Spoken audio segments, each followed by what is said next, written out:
Very good morning, students. Today we will start our discussion on special theory of relativity. As I have already conveyed in the first class, that I will try to upload some video lectures so that you can have a quick look on that topic. After that, we will have our regular discussion in the class. Special theory of relativity. So let me start with a story.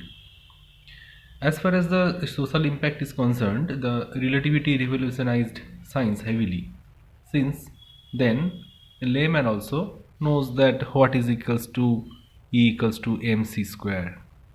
And everyone, if he is aware of physics and relativity or not, if you ask anyone that what is E equals to mc square, he will be able to answer, okay, I know this one, E equals to mc square deals with relativity, that is mass energy equivalence. Also, this formula since then was seen in t-shirts, games, logos, and also in Manhattan Project. I think you know what was Manhattan Project? The the project that invented atom bomb. Let me tell you one interesting story. In 1905, Einstein published three papers in international journals, and for these three separately he should have given three different Nobel Prizes. The first one, journal number one, it deals with the first one, and this deals with the motion of the molecules in any medium, that is Brownian motion.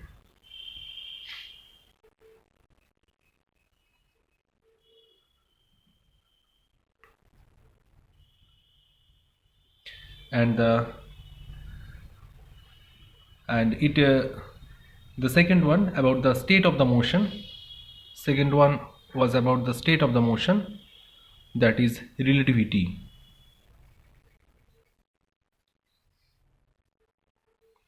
And the third one was photoelectric effect or on photoelectric effect, which changed the mankind totally, that is exchange of energy between photon and electron.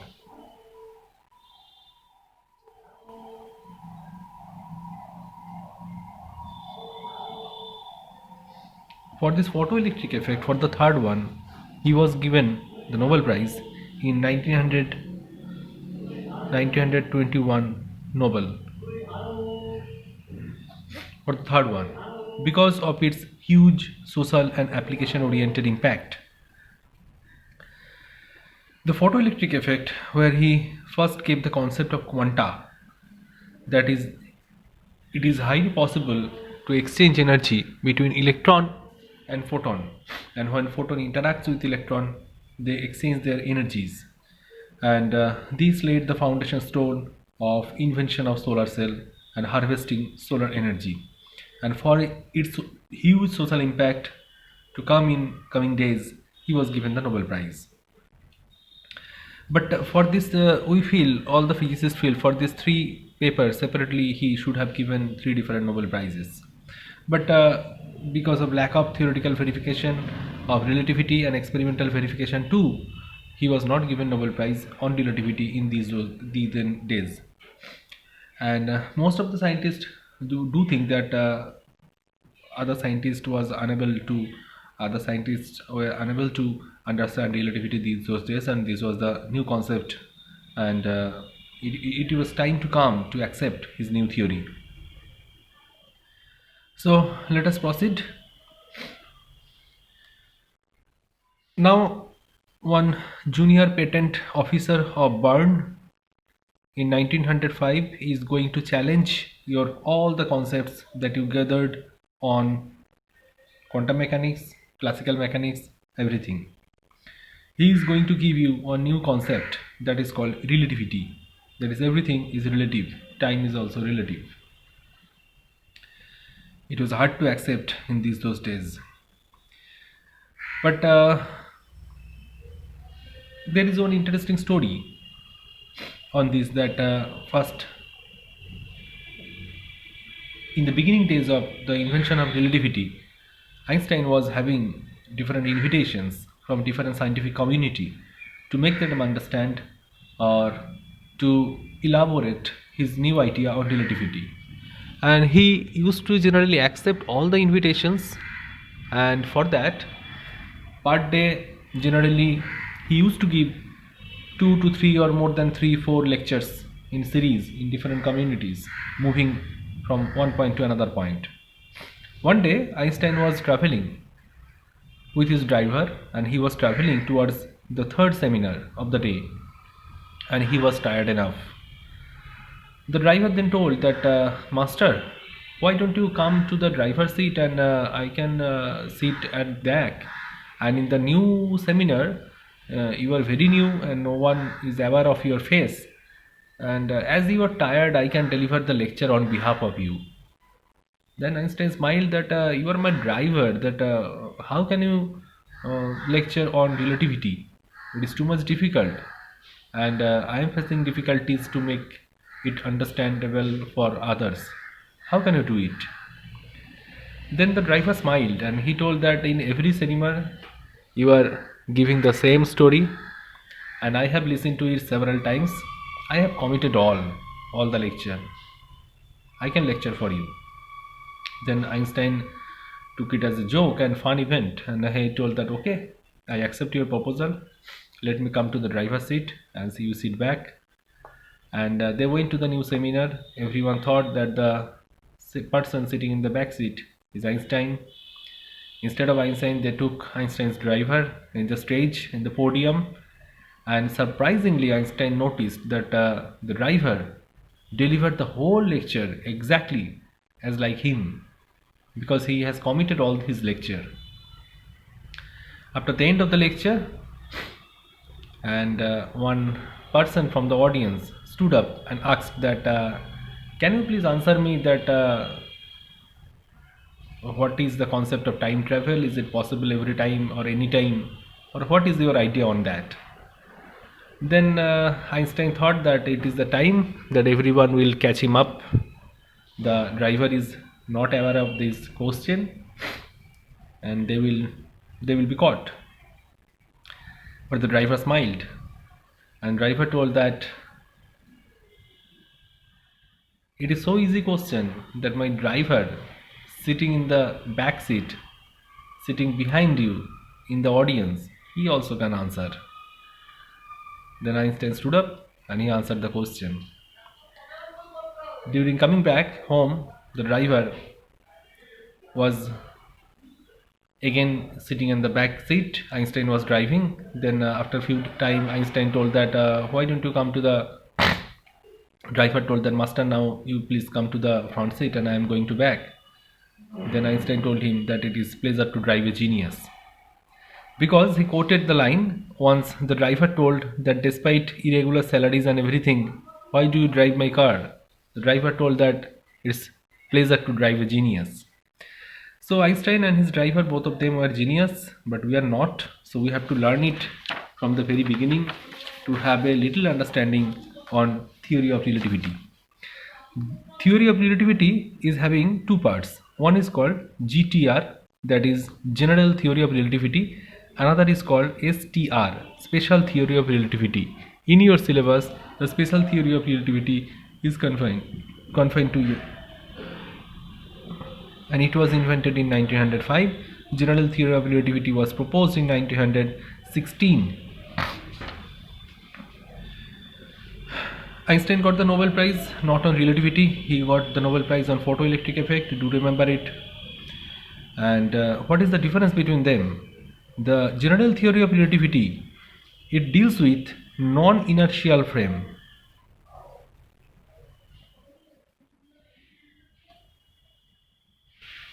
And Special Theory of Relativity, it deals with inertial frame.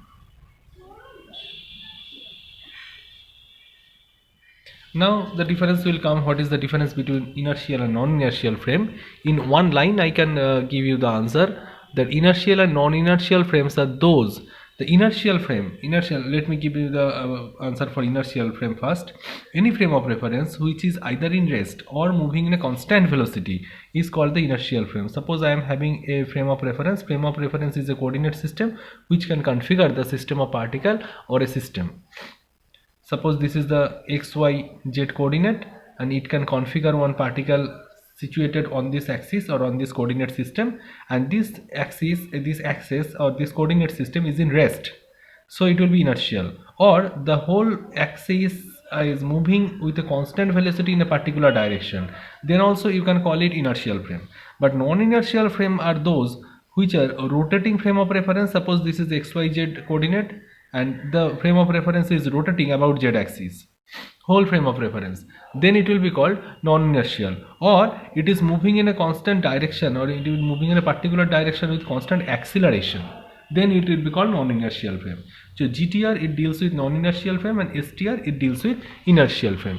I hope you will remember this one. Now frame of reference, when the concept of frame of reference comes, first the idea of frame of reference or change of frame of reference will start from Galilean transformation.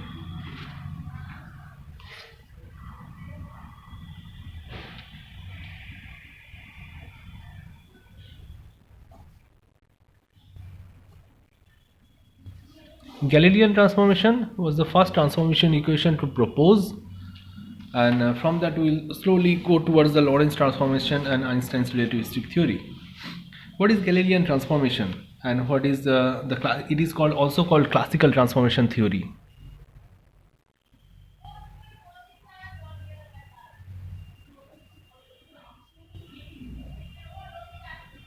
It is also called the classical transformation theory. Okay, so in Galilean transformation you have to have now the frame of reference, what I told, the frame of reference which defines the who defines that who is observing, what he is observing, and where he is observing. Again I repeat, suppose I am having one frame of reference. Frame of reference is nothing that will define. Suppose this is the frame of reference, and this frame of reference is moving in a particular direction with constant velocity, suppose v, and you are a person, or you are the observer situated or sitting over here, and you are having one measuring tape on your hand and you are measuring time.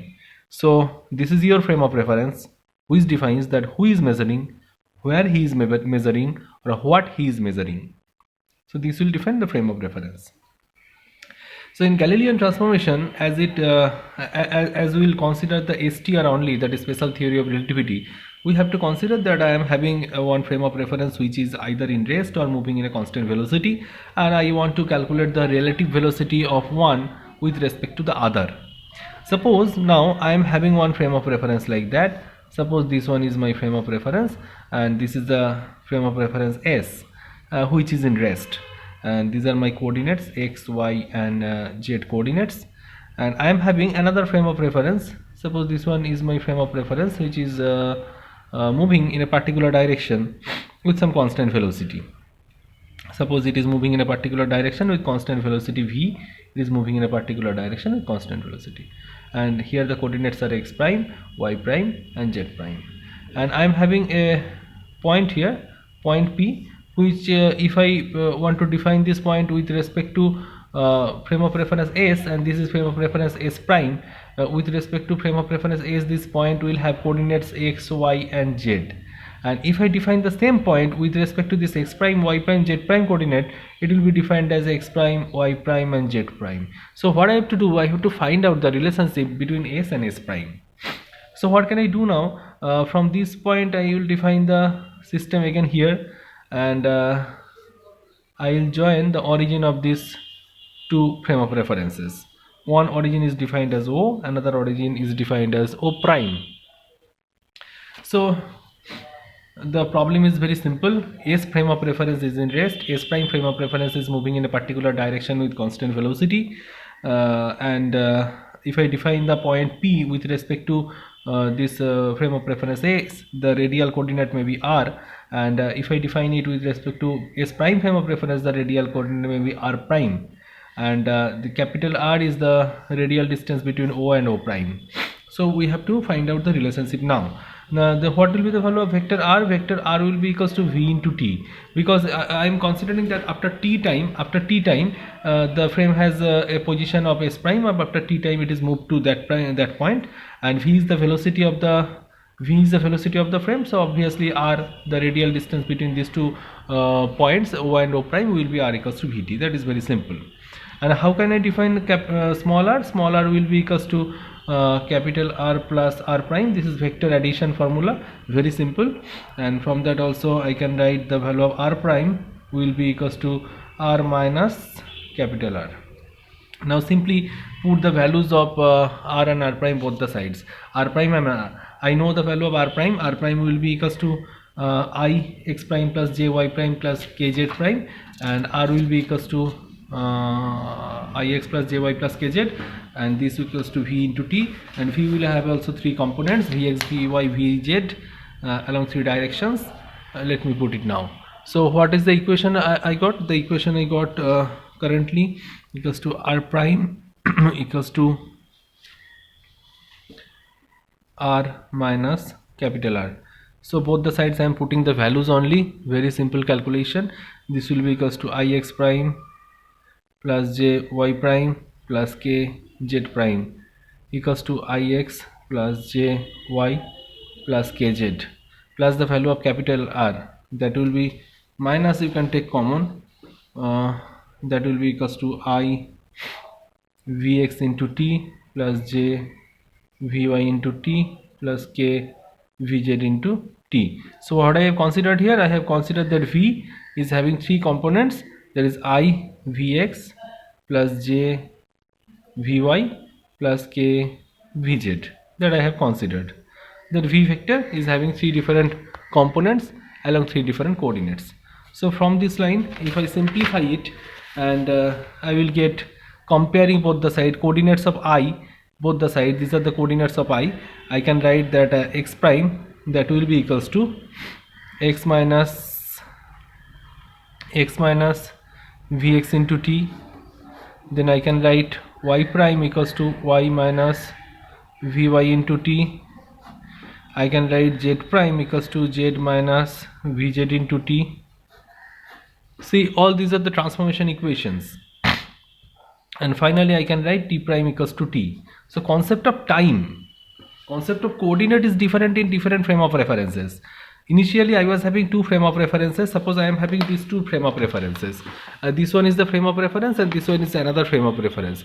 Both the frame of references are now superposing each other. After some time, one frame of reference is moving in a particular direction with some velocity. So what I have to find, that after t time, what is the relationship between the coordinates between the two frame of references. So the idea is simple, and we derive to this relationship, and these transformation equations are called Galilean transformation of coordinates.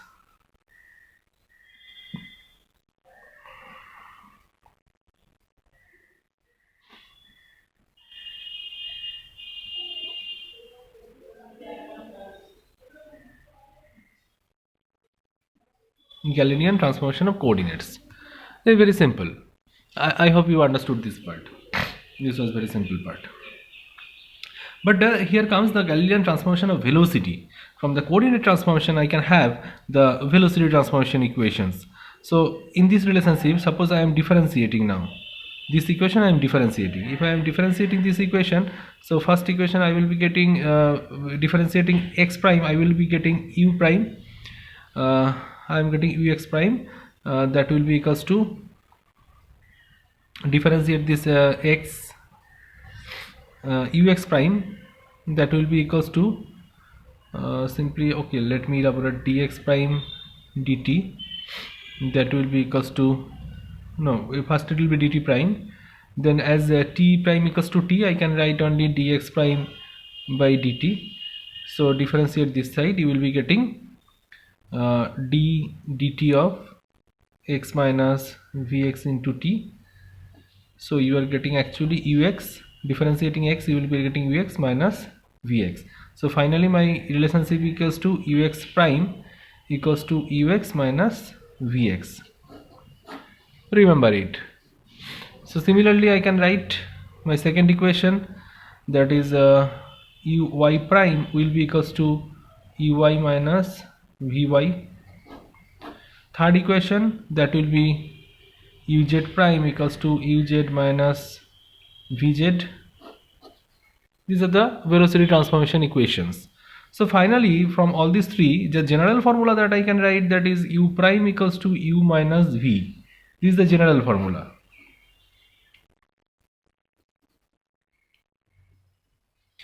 Okay, now for simplicity, for very simplicity of understanding, I am trying to make life very simple now. For simplicity of understanding, I am considering that the frame of reference is moving only on x direction, only on x direction.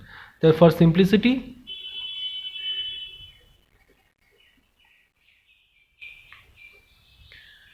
we consider the frame of reference is having only x direction of velocity, that is this x prime. Okay, let me write it. We can consider frame has only x component of velocity. So this transformation equation, all these transformation equations will be converted to this only x direction of motion. So what you can write, this transformation equation will be totally changed, and this velocity transformation equation will be ux that will vanish for sure, uz that will vanish, and uy that will vanish, this will vanish, and this coordinate transformation equation, that will also be very interesting. Only you are having x component of velocity, remember, so vx will exist, but vy, this vz, that will vanish. So your coordinate transformation equation will be equals to x prime equals to x minus vx into t, but this y prime, that will be equals to y, and z prime, that will be equals to z, and t prime will be equals to t. But other transformation equations, this will be changed significantly, but because you have already considered it is having x component of velocity only, so vx vz, vx will exist, but vy vz, that will vanish. Okay, why I have considered this? To give you one particular problem now, very simple problem. In this simple problem, I have considered only it is having x component of velocity. But look at very carefully that x component, that coordinate transformation of x prime equals to x minus vx into t. Okay, so in frame of reference s prime, the change will be like that, x prime equals to x minus vx into t. Okay. And what about the velocity transformation equation? Velocity transformation equation is also very simple. U prime equals to u minus v. U prime equals to u minus v. This velocity transformation equation. This is very interesting. So what I am considering now, suppose I am giving you one problem, that I am having here a source of light. S is a source of light, and you are having two frame of references. This is one frame of reference, suppose this is S1 frame of reference, and you are having another frame of reference, which is you may called S2. You are having another frame of reference S2. But interesting part is that the source of light, it is stationary, it is stable, stationary, fixed, but the S frame of reference is moving along the source with some velocity, it may be v, and the S2 frame is moving away from the source of light with the same velocity v. I am elaborating the problem again. The source of light, it is stabilized, it is fixed. S frame, it is moving towards the source, and this S prime frame, S double prime, is moving away from the source. In two directions, these two are moving in two directions. And what is the speed of light? What is the speed of light? Speed of light is c. Always it is c. Speed of light is c. So light is coming in this direction c. So to the observer who is on S1 frame, the concept of light, v in this vector this side and c this vector this side, opposite to each other, concept of light, to him the velocity of light will be appearing as c plus v. But the observer who is on the S2 frame of reference, to him the velocity of light will appear as c minus v according to Galilean transformation. But this is not true. This may not be true, because experimentally scientists have already observed several times in different experiments in different space and time that the velocity of light is fixed for all the frame of references. Velocity of light cannot be relative. Velocity of light is always fixed for all the frame of references, for all the concepts, for all the medium. So Galilean transformation failed to describe satisfactorily to the concept of light or the velocity of light in different frame of references. But till now, do remember, we are dealing with only inertial frame of references, only inertial frame, and we are considering Galilean transformation. This is the background of a relativistic transformation. That what was the failure of Galilean transformation, classical transformation theory, and what was the requirement for inventing or introducing a new relativity formula that Einstein proposed at general theory of relativity and special theory of relativity. So I hope you understood the problem, that c was the velocity of light coming towards the observers in both the frame of references, but one observer is moving towards the light, another was moving away from the light. So velocity of light will be appearing according to Galilean transformation differently to different observer, but this was not true. So for that, the new transformation equation was proposed. And how the velocity of light is calculated in different mediums, you know, from electromagnetic theory, the concept of light was c was equals to 1 by whole to the power of mu 0 epsilon 0, like that. That is, it depends on permittivity and permeability of the medium only, not depends upon the frame of reference or the velocity of the observer. So frame of reference may depend or may vary, but the velocity of light in different frame of reference will be fixed. It depends on the permittivity and permeability. It was established from electromagnetic theory.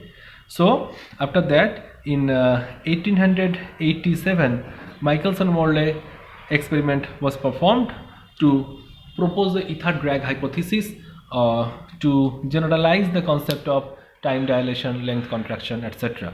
And in the next class and in the next video, we'll find those things. So hope you enjoyed. If you have enjoyed this, and write to me via WhatsApp what was the problem to understand, and how it can be converted more understandable for you, and what more can I do for you. Please reply via WhatsApp thread, or you can directly call me also.